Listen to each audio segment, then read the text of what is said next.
नमस्कार। इस वक्त हम पटना जिला अंतर्गत बेलछी प्रखंड के बराह गांव में मौजूद हैं और यहां से एक कहानी निकलकर सामने आती है। कहानी काफी मार्मिक भी है और मार्मिक के साथ साथ उसमें एक धार्मिक अध्याय भी जुड़ गया है। कहानी एक ऐसी माँ की है जिस माँ ने अपने बेटे की चाहत में एक भव्य मंदिर का निर्माण करवाना शुरू कर दिया है। जिस माँ की ये कोशिश रही है कि उसके बेटे के जाने के बाद में वो जो संपत्ति है वो किसी और के हाथ ना लगे और वो भगवान के बीच में पहुंचे और इससे कई सारे लोग को जो है वो रोजगार सृजन कर सके। वो माँ हमारे साथ हैं। उस माँ के साथ क्या बीती है वो कहानी भी हम जानने की कोशिश करेंगे।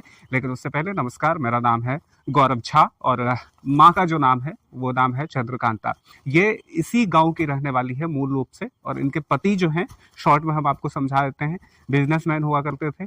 10 वर्ष पहले इनके पति की जो है वो डेथ हो गई। उसके बाद रहस्यमयी तरीके से इनके बेटे के साथ भी कोई अनहोनी घटी और उसके बाद ये महिला अकेले पड़ गई और अकेले पड़ने के बाद इन्होंने भव्य मंदिर का निर्माण करवाना शुरू कर दिया है। और ये मंदिर जो आप देख रहे हैं स्क्रीन पर, इसकी कीमत कितनी होगी, इसमें कितने खर्च आ रहे होंगे, ये सब हम इनसे जानने की कोशिश करेंगे और इनसे शॉर्ट में ये भी जानने की कोशिश करेंगे कि आखिर ऐसा इन्होंने क्यों चुना। सबसे पहले आपका स्वागत के साथ ही मेरा सवाल चंद्रकांता जी आपसे कि आपने इस पथ को क्यों चुना, क्या क्या घटनाएं घटी है आपके साथ? देखिए 2014 में मेरा हस्बैंड डेथ कर गया, ब्रेन हेमरेज हुआ था उनका।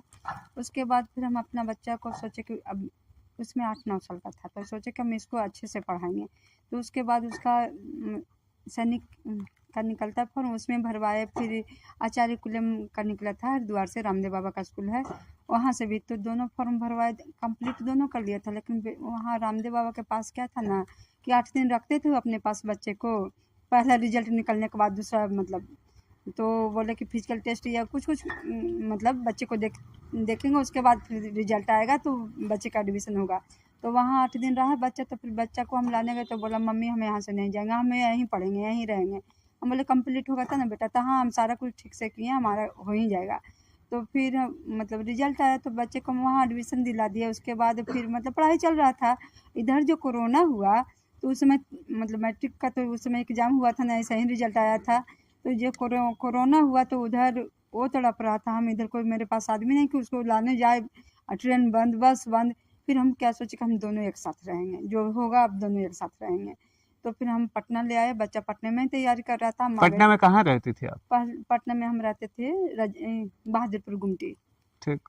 तो फिर वहाँ पर हम लोग रह रहे थे, तो मतलब वहीं पर माँ बेटा दोनों रह रहे थे। तो अचानक से एग्ज़ाम मतलब उसमें इंटर का चल रहा था, तो एग्ज़ाम दे के आया, बोला ना कि मम्मी हम आते हैं बाहर से, पैसा मांगा भी तो ज़्यादा नहीं लिया, 10 रुपया लिया, बोला कि हम गुपचुप खाने जाते हैं मम्मी। तो हम बोले ठीक है जाओ आओ। तो फिर गया तो फिर वापस नहीं आया। आधा घंटा बाद 1 घंटा बाद मन अकबका के काहे नहीं है, मोबाइल छोड़ के गया था। तो उसमें मोबाइल पर उसका मैसेज आया कि तू आ रहा है ना भाई। तो हमको बड़ा आश्चर्य हुआ कि इसको मतलब रामदेव बाबा का स्कूल का छात्र था, इधर किसी से दोस्ती नहीं था, ऐसी मतलब डमी क्लास क्या बोलते हैं उसको, क्लास कर रहा था, क्या बोलते हैं, स्कूल में एडमिशन था लेकिन स्कूल नहीं जा पाता था। तो उसके बाद उसका तो कोई फालतू दोस्ती था नहीं, आचार्य कुल्लम के बच्चे से ही फ़ोन पर बात उत करते देखते थे, जो भी था वो उसका वहीं का सारा दोस्त था, इधर का दोस्त नहीं था।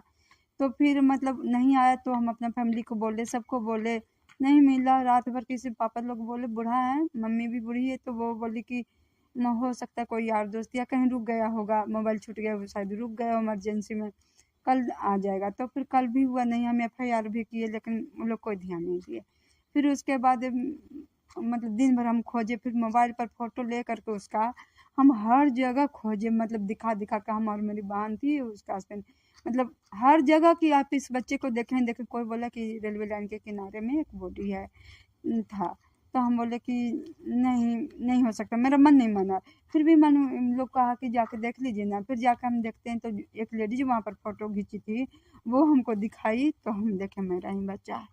तो मेरा कलेजा काँप गया। उसी समय जिस समय हम फ़ोटो देखे, उस समय लगा कि धरती पर कुछ ना सिर्फ भगवान याद रहे, कुछ याद ना, कोई मतलब नाता रिश्ता परिवार कुछ ना, सब पराया दिखने लगा। मतलब यहाँ तक कि हमारा माँ बाप भी हमको पराया दिखने लगा कुछ नहीं है मेरे पास है, जो था वो चला गया। बस भगवान ही याद रहे हमको। उसके बाद हम भगवान के तो पहले से हम पूजा पाठ करते थे, लेकिन उसके बाद कुछ याद ही नहीं रहा भगवान छोड़ के। मतलब इधर-उधर को मतलब क्या बोलें, समाज से हमको इतना मतलब इतना बड़ा घटना घटा, यहाँ तक मेरा फैमिली के कुछ लोग भी नहीं आए थे और बाकी लोग को नहीं कोई हमदर्दी, मतलब रिश्ता नाता लोकाचारी होता है वही, और लोग को उस कांड को लेकर पता चला कि क्या हुआ था, कैसे हुआ? नहीं पता चला। हम एफआईआर किए थे तो लोग मतलब हम ही से पूछे कि क्या पता चला मैडम, नहीं। फिर हमको चिढ़ पड़ गई, उस समय हम काम क्रिया करने आ गए थे गाँव। तो उसके बाद फिर हम पता भी मम्मी पापा मेरा बूढ़ा बूढ़ी हम बोले कि तू पता भी करके क्या करेगी, जो जाएगा गया वो अब आएगा नहीं, तू अकेले है, तुम्हारे पास तुमको जो इच्छा है वो कर लो। मतलब तुम्हारा प्रॉपर्टी, वो लोग का मन था कि व्यर्थ न जाए, तुम्हारा बच्चा नहीं रहा तो तुमको जो करना इच्छा, तुम्हारा मन जिसमें मानता है, जो अच्छा लगता है वही तो कर ले इसके याद में। लेकिन वो लोग भी बोले कि बच्चा को इस तरह से थी ना, वो लोग बूढ़ा बूढ़ी हैं, भाई लोग बाहर रहता है तो फिर मतलब मेरे पीछे आदमी नहीं है, फिर हम जान के भी क्या करेंगे, इससे और दर्द होगा, उस आदमी से नफरत होगा, फिर हम उसको कुछ बिगाड़ नहीं सकते, है तो कोई नहीं मेरा। फिर पता नहीं हमको भी, हम अकेले हैं, क्या करें मेरे साथ, बहुत डर लगा।